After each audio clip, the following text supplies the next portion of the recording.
Hello friends, it's Kelsey and welcome back to my channel. I am finally recording my sit-down labor and delivery story. So I'm just gonna warn you now, I'm probably gonna cry, but it'll be okay. Atlas and I were taking a nap out there, but I was like, I'll go ahead and record, so I just laid him in the crib. It's his first time being in the crib and it doesn't suck yet. He's probably gonna wake up soon though, so I'll do what I can while he's asleep. So, as most of you guys know, I had been in early labor for a bit. I had from the Friday is whenever it started getting like super intense. That was when I had Magnus's field day and I was having lots of contractions while I was out there, and I was pretty sure I was gonna have him that weekend. Like I was sure he was coming that weekend, but he didn't. So then like I did not do anything all weekend long because the contractions just were so hard and I couldn't focus on anything besides just trying to, you know, have a baby. And then Monday I was at the hospital with my friend who was being induced and I was having more contractions than she was, and she was actually in labor. So I went ahead and went to be observed while I was there seeing her, and the contractions were intense there, but I was not any more dilated. I was still at a 1, which is what I had been, you know, for the weeks leading up to that. But the contractions just were getting closer together and they were getting stronger, and I was like, okay, well something has to be happening because this just feels different. So, and while I was in there being monitored, she actually had her baby. Like 10 minutes after I left the room, she had, sorry if I'm telling your story, friend, but I got to because it's crazy. She actually ended up having her baby like in the bathroom because she thought she had to use the bathroom, but she just had to get the baby out. So after they were like, yeah, you're in early labor, but there's nothing really going on right now, so we can't keep you, I was like, okay.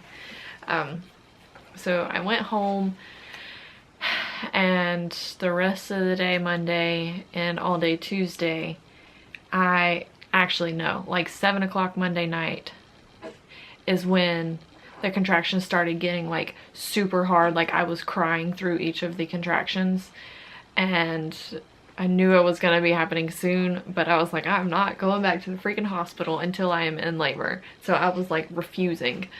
So Tuesday rolled around and I was having contractions. They started out at like 5 minutes apart Tuesday morning, and then by like 4 in the afternoon they were 2 minutes apart, and I was like, okay, this is probably real, but I'm not going to the hospital until I know I'm having a baby.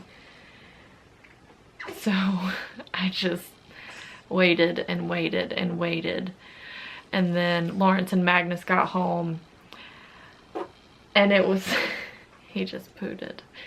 And it was so bad, and I was crying, and I took a bath to try and, because you know, if you're not in actual labor and you take a bath, then the contractions will stop, or you know, at least subside. And it didn't stop, so I went and got in the shower, and I had been talking to my mom all day long. She was like, well, I really think you need to go, I really think you need to go. And we have this family friend, her son is actually my best friend growing up, and she is a labor and delivery nurse. She's the one that actually delivered my baby sister. But mom was talking to her like all day, you know, telling her what was going on with me, and she was like, you know, she probably needs to go because the hospital's an hour away. So about 8 o'clock, I took a shower and I checked myself again because I could just tell things were different, and I had a nice huge hunk of my mucus plug come out, and I was like, something has to be different. So I checked myself, and it was definitely different. So I was like, okay. So I called my mom. I was like, hey, are you ready to go to the hospital? Because I think it's time to go. And she was like, okay, I've already got my stuff in the car. I'll be there in a few minutes. So, so she came, and the reason that my mom took me to the hospital instead of Lawrence was because I didn't want us to, you know, have to take Magnus to his mom's and then, you know, me not even be in actual labor and then come home and then miss out on one of our nights with him. So that's why my mom took me to the hospital. So about 20 minutes into the car ride to the hospital, I couldn't function anymore. I was trying to record and I couldn't, and it was, I couldn't even call Lawrence and tell him to go ahead and take Magnus to his mom's house because it was for real. Like, my mom had to call Lawrence and say, you know, you need to go ahead and take him and meet us there because this is really happening. So, we got to the hospital and got up into the labor observation room at like 10, and they checked me and I was only at a 1 and I was 60% effaced. I was freaking heartbroken and pissed off because I was like, there's no way I'm only 1. Cause like it was so bad. It was so bad. Like, there was no way I was only a 1. But I was. So the nurse was like, well, we'll monitor you for a little bit and then we'll check you again in about an hour and see if you've made any progress. And I was like, I can't, like, I was in tears, like panic mode. Like, I can't go home because if I go home, I'm gonna end up having a baby at home. Like, this baby is coming. I don't know why I'm only a 1. So, oh, he's doing so good. So, mom, oh, guys, like, Lawrence is awesome. But my mom, I would not have survived childbirth without her. I said he was doing awesome and now he's getting fussy.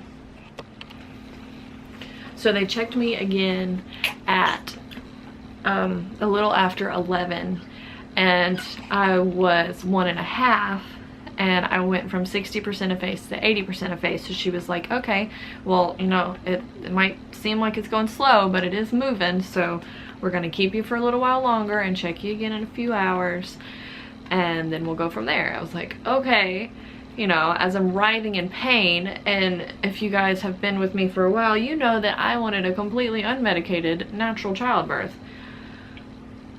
But it just, I couldn't make it happen because I was having such bad back labor. And I don't know how he got turned around to where his head was pressing on my back like it was, or if it was just because my body is the way that it is, which is, you know, why I wasn't going to have an epidural to begin with, because I have a really bad back and my lumbar is messed up. So I couldn't do it. Or I mean, I ended up doing it anyways because it didn't work. But I think it was maybe a little after midnight, they gave me my IV and put in some medicine, and she was like, you know, this should help you at least rest in between contractions. That were 2 minutes apart, lasting 1.5 minutes apiece.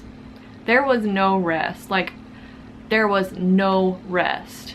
She kept asking me if there was something that I had done or taken, or if I had done like the Kolosh or whatever tea to make the contractions worse, and I'm like, I didn't do anything. I mean, I hadn't even had a cup of raspberry tea in like 4 days, and it was so intense.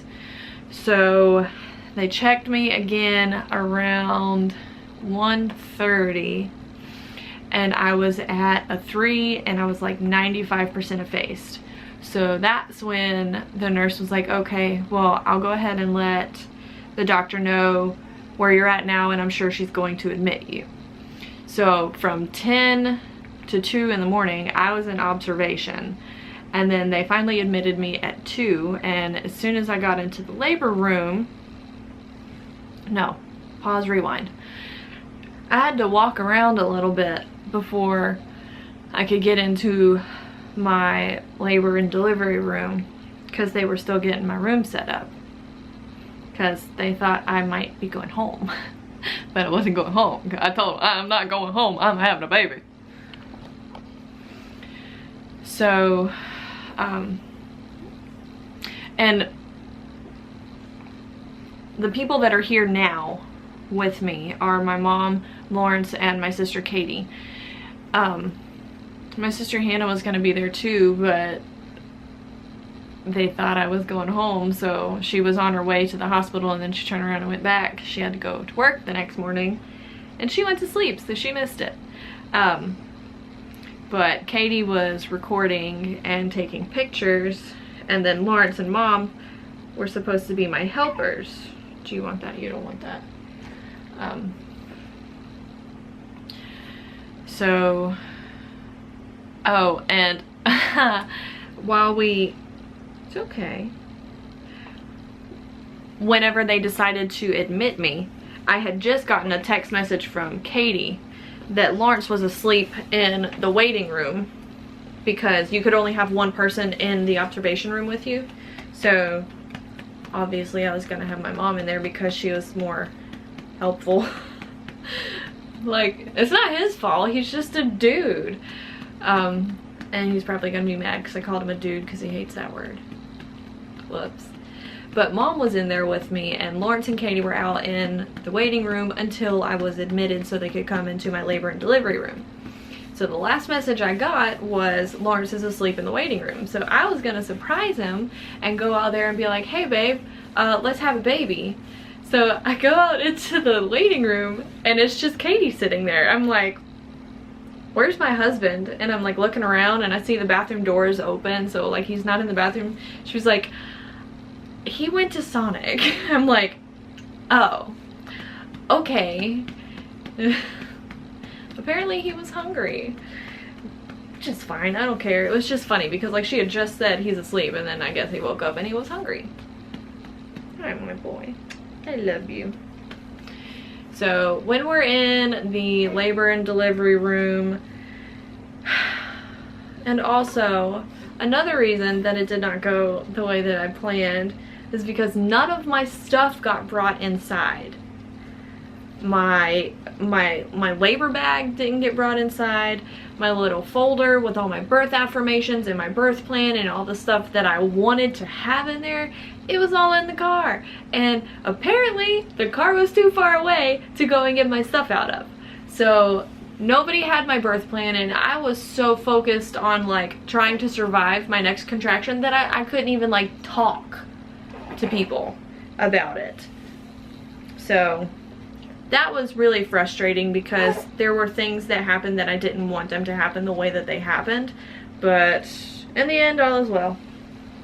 All is well. So from 2 o'clock, whenever I got in my room, till about 3, they didn't check me, and then they checked me again and I was at a 5. And then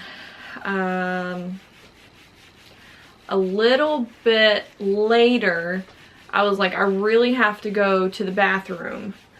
But like in my head, I was thinking my friend just had her baby in the bathroom 2 days ago. So I was like, Mom, come with me. I mean, they weren't gonna let me go to the bathroom by myself anyways. But so anyways, I got up to go to the bathroom, and then I started to feel sick. So like Katie handed me a barf bag, and I was using the bathroom and barfing in the barf bag. And then whenever I was finished, I was like trying to pass off my barf bag, because then I was trying to wipe myself, and I was like out of it.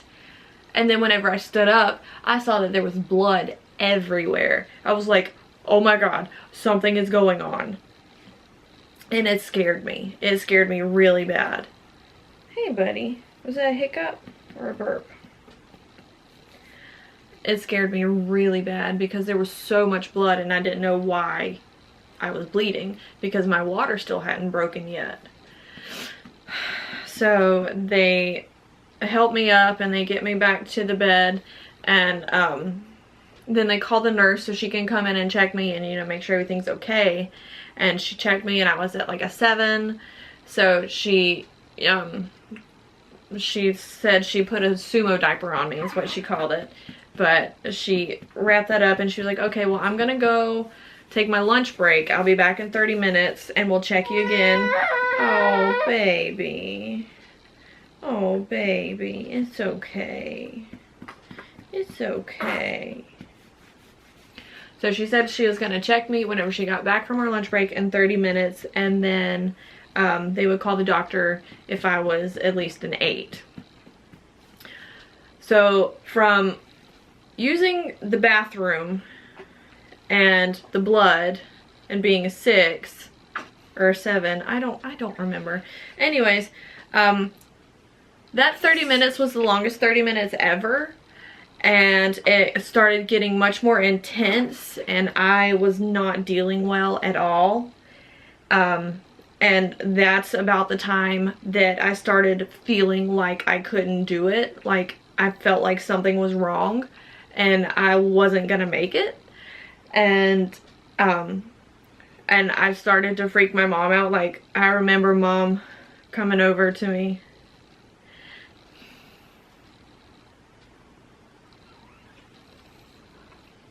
And I saw a tear in her eye because I kept telling her, I was like, I can't do it.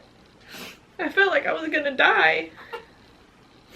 So she was like, well, I'll go get the nurse to see if she can come and check you. Because my nurse still wasn't off her lunch break yet. So mom gets another nurse and she comes in to check me, and then as soon as she comes in the door, my nurse came in the door and she checked me again, and I was at a 9, and while she was checking me, my water broke. So she was like, oh gosh, we need to call the doctor. Hold on. So she called the doctor, and luckily my doctor does not live far from the hospital. So he was there in just a few minutes, and he came in and started getting everything set up, and he checked me, and that's when he realized that my cervix was swollen and I wasn't going to be able to push Atlas past my cervix. So he had to actually get in there and push my cervix over his head so I could give birth vaginally and not end up with an emergency C-section. But the same thing happened to my mom with 2 of my sisters, and one of them ended up in an emergency C-section because they couldn't get past the cervix. So once I realized that's what was going on, I immediately had another like freak out, because if I had a C-section, they would have to put me all the way under because I didn't have anything in my back. I wasn't going to. So it was like I felt like everything was going wrong. But they flipped me up on my side to get the pressure off of the cervix where it was swollen, and then the doctor pushed my cervix over his head, and that was the most excruciating pain I've ever felt. And the next morning, whenever I talked to the doctor, he was like, yeah, I thought you were going to kick me in the head whenever I was moving your cervix. I was like, yeah, I thought I was going to kick you in the head too. But after that, then it was time for me to actually push and get him out. And I did not plan on giving birth on my back. I, at least planned on, sitting up a little bit more, but it hurt so bad. I could not focus on anything besides not dying. And I know that sounds so obnoxious, but I really thought I was going to die. I felt like I was going to die. I was in complete panic mode because there was no break. And then before they even got the stirrups up completely, my body started to want to push. So they were like, no, don't push yet. I'm like, I can't help it. It was scary.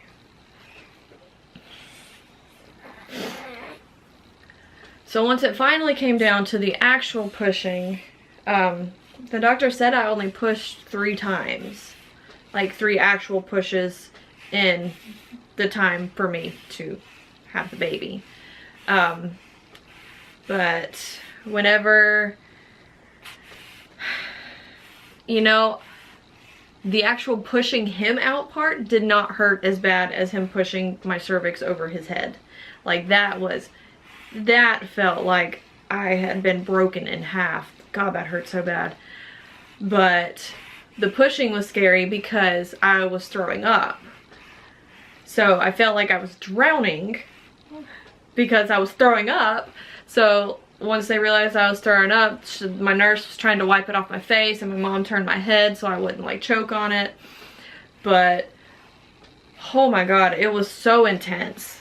It was so intense. And then I had him, and I didn't get my delayed cord clamping, which kind of made me sad. But I didn't have my birth plan, so nobody got to read it. But they did pass him to me immediately so I could hold him for a few minutes, and then they took him over to make sure he was okay, because he was not, I don't know what. You okay? You okay? I don't know what his first APGAR scores were, but apparently they were not very good. So they took him from me to make sure he was okay.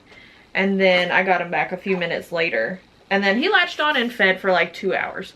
But I did end up with 1 stitch at the bottom on the inside.